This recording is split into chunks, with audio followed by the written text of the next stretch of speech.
Today is the second day in section 2.5, and we're going to be working backwards today in the fact that I'm going to give you the answers and ask you to write the equation that it came from. So some things we need to discuss.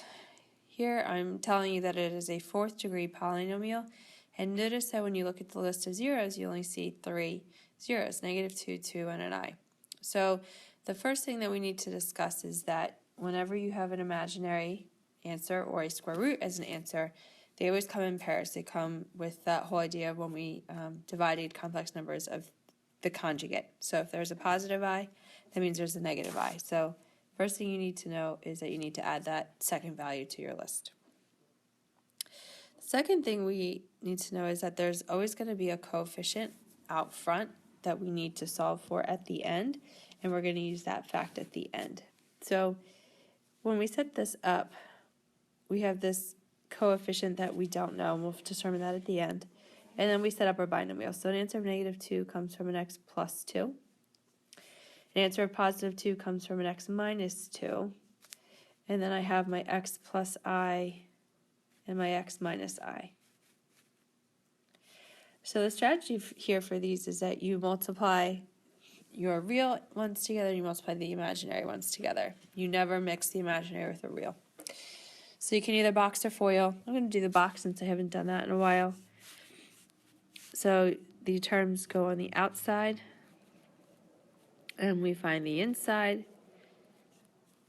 And the whole idea of the conjugate is that the middle two terms should always cancel out.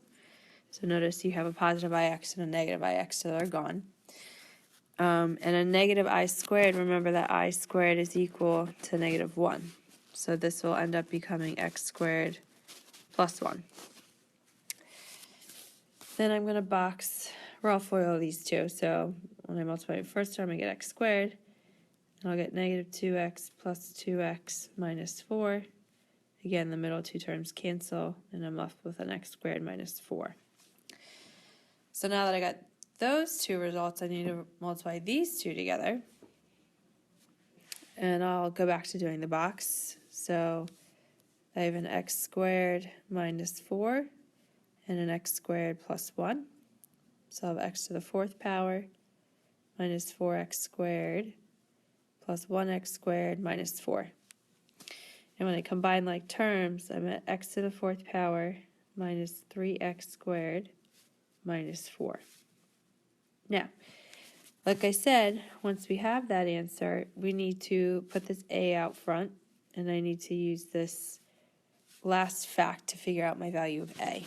So I'm going to switch to another screen so I have more room. So this statement says that if x is 3, y is 150. So I don't know what a is, but I know I have 3 to the 4th power minus 3 times 3 squared minus 4. And I'm going to set this equal to 150, and the goal is to solve for my a value. So this will give me 81. 3 squared is 9 times 3 is 27 minus 4.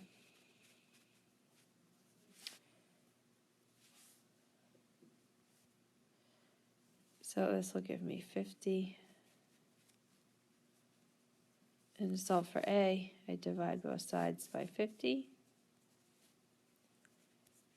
So I get that a equals 3. So I now put that 3 back in front for a, and I distribute it. So I would put the 3 here, and I'm distributing it. So my final equation would be 3x to the 4th power minus 9x squared minus 12. So if I were to solve this by hand, I would get the answers of 2, -2i, and a -I. So we're going to do some more practice on that tomorrow, where I give you the answers and you're going to be able to create the equation that comes with it. So that's all for today.